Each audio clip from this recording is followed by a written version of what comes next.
Vladimir Poutine dirige la Russie depuis 1999. Pendant cette période, il a transformé le pays en une société autoritaire et militariste et réussit à envahir 2 pays voisins de la Russie et renforça les liens avec la Syrie et l'Iran. Il a l'intention de s'opposer à l'ordre mondial occidental et cela semble fonctionner. Pour comprendre comment un seul homme peut avoir une telle influence sur ce pays, il faut remonter au chaos et à la corruption qui se sont emparés de la Russie après la chute de l'Union soviétique.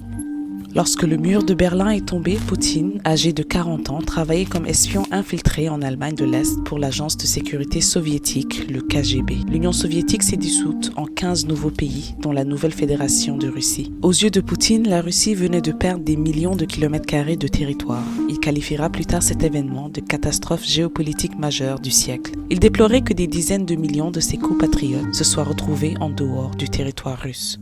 Le nouveau gouvernement a dû vendre près de 45 000 entreprises publiques telles que des sociétés d'énergie, d'exploitation minière et de communication qui avaient été gérées par le régime communiste et ce fut le chaos. L'économie russe était en chute libre et toutes ces entreprises se sont retrouvées entre les mains de quelques hommes extrêmement riches connus aujourd'hui sous le nom d'oligarques russes. Dans le même temps, le nouvel État russe a du mal à s'établir. Le premier président de la Russie, Boris Eltsine, était extrêmement impopulaire en raison de sa coopération avec l'Occident et pour ne rien arranger, il était alcoolique et de nombreux Russes le considéraient comme une source d'embarras. Pour rester au pouvoir, il s'est appuyé sur le soutien de ses oligarques en les cédant une partie du pouvoir politique. Ce graphique montre comment les inégalités se sont aggravées après la chute de l'Union soviétique. C'est à ce moment-là que Vladimir Poutine entre en politique. Il quitte le KGB en 1991 et devient maire adjoint de Saint-Pétersbourg. Poutine utilise sa position pour accorder un traitement spécial à ses amis et alliés dans le secteur privé. Il les aide à structurer des monopoles et à réglementer leurs concurrents,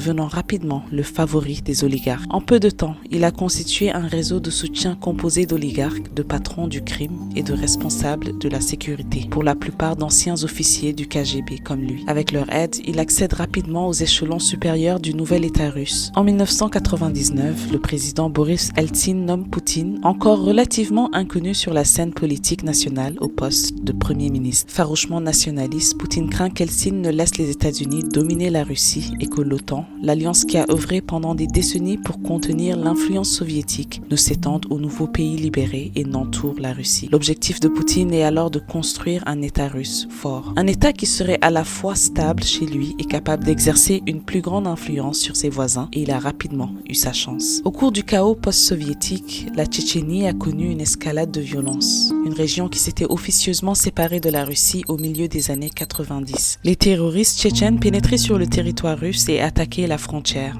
En août 1999, une série d'attentats à la bombe meurtrier a tué plus de 300 personnes dans plusieurs villes russes, dont Moscou. Poutine, le nouveau premier ministre, accuse immédiatement les séparatistes tchétchènes d'être à l'origine des attentats. Il apparaît régulièrement à la télévision russe, affirmant qu'il va venger la Russie. La population se rallie rapidement à lui. La cote de popularité de Poutine passe de 2% avant les attentats à 45% après. Plus tard, des journalistes ont découvert des preuves qui suggèrent que les services de sécurité russes pourraient avoir été complices des attentats de Moscou. Peut-être savait-il qu'il susciterait le soutien d'un homme fort comme Poutine. Mais une enquête d'État à huis clos a rapidement étouffé toute théorie divergente. La Russie lance donc une guerre populaire et dévastatrice en Tchétchénie. La capitale Grozny est rasée par les bombardements russes et certains estiment à près de 80 000 le nombre de morts. En moins d'1 an, la Russie réussit à ramener la Tchétchénie sous son contrôle. En décembre 1999, Eltsine démissionne soudainement et Poutine devient président par intérim. Et en mai, pendant la campagne sanglante en Tchétchénie, Poutine remporte l'élection présidentielle.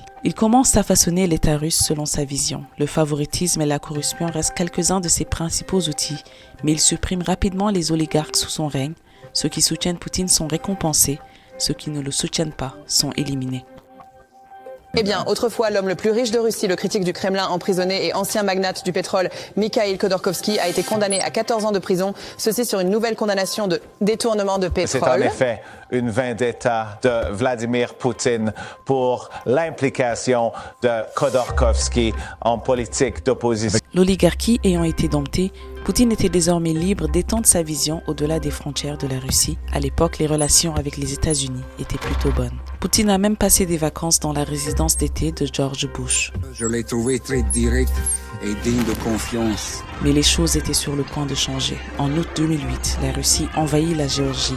une ancienne république soviétique. Il s'agit d'une démonstration d'agression et de force de la part des séparatistes pro-russes. La Russie annexe rapidement 2 petites parties de la Géorgie, suscitant la condamnation du monde entier. Il est intéressant de noter que Poutine n'était pas président lors de l'invasion. En effet, la constitution russe stipule que le président ne peut exercer que 2 mandats consécutifs, mais ne fixe aucune limite au nombre total de mandats qu'une personne peut exercer. Poutine a donc repris le rôle de premier ministre lorsque son successeur, Dmitry Medvedev, trié sur le volet, a été président. Lorsqu'Obama est élu président des États-Unis en 2008, il tente de rétablir les relations avec la Russie et des progrès sont réalisés. Il s'agit notamment de limiter les arsenaux nucléaires des 2 pays. Mais Poutine reste paranoïaque quant aux intentions des États-Unis et s'oppose à ces nouvelles relations. Il est particulièrement gêné par les interventions américaines au Moyen-Orient, notamment en Libye en 2001. Il critique publiquement Medvedev pour ne pas avoir opposé son veto au Conseil de sécurité de l'ONU. Poutine annonce sa candidature à la présidence et remporte l'élection de 2012 avec une marche grotesque. Il double son style de gouvernance autoritaire à l'intérieur du pays et sa stratégie militariste à l'étranger.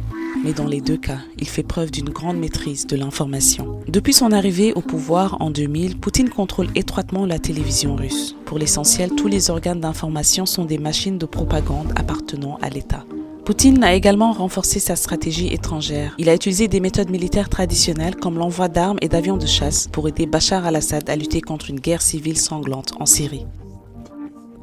Mais le régime de Poutine a également développé et encouragé la cyberarmée la plus efficace au monde, qu'il a utilisée pour faire des ravages en Occident. Ces pirates ont volé des informations américaines classifiées, piraté des comptes de messagerie d'hommes politiques, coupé l'Internet de la Géorgie pendant que les troupes russes l'envahissaient et bien sûr, ils ont essayé de saboter la campagne présidentielle d'Hillary Clinton en 2016. Les pirates informatiques russes ont également lancé des campagnes de propagande en faveur des candidats de droite en Europe. Poutine espère ainsi exploiter et approfondir la fracture politique dans les démocraties occidentales. En 2014, la vision de Poutine a culminé avec le ciblage de l'Ukraine, un autre ancien pays soviétique. Le président ukrainien s'ouvrait à l'Occident et Poutine craignait qu'il ne rejoigne l'OTAN. Des pirates informatiques russes ont donc lancé une campagne de propagande contre lui, attisant les protestations dans la partie orientale du pays, favorable à la Russie. Poutine a alors envoyé des troupes russes déguisées et peu de temps après, la violence a éclaté. L'armée russe entre en action et début 2014, Poutine annexe la Crimée. Il continue de soutenir les combats en Ukraine et en 2017, plus de 9000 personnes sont mortes. Le monde entier proteste, mais Poutine ne cède pas. Sa politique étrangère agressive réussit à affaiblir ses voisins, tout en ralliant les Russes autour de lui. Ces invasions ont entraîné des sanctions sévères de la part de l'Occident. Malgré les vagues de sanctions économiques imposées par les pays occidentaux, la Russie semble émerger plus résiliente que jamais.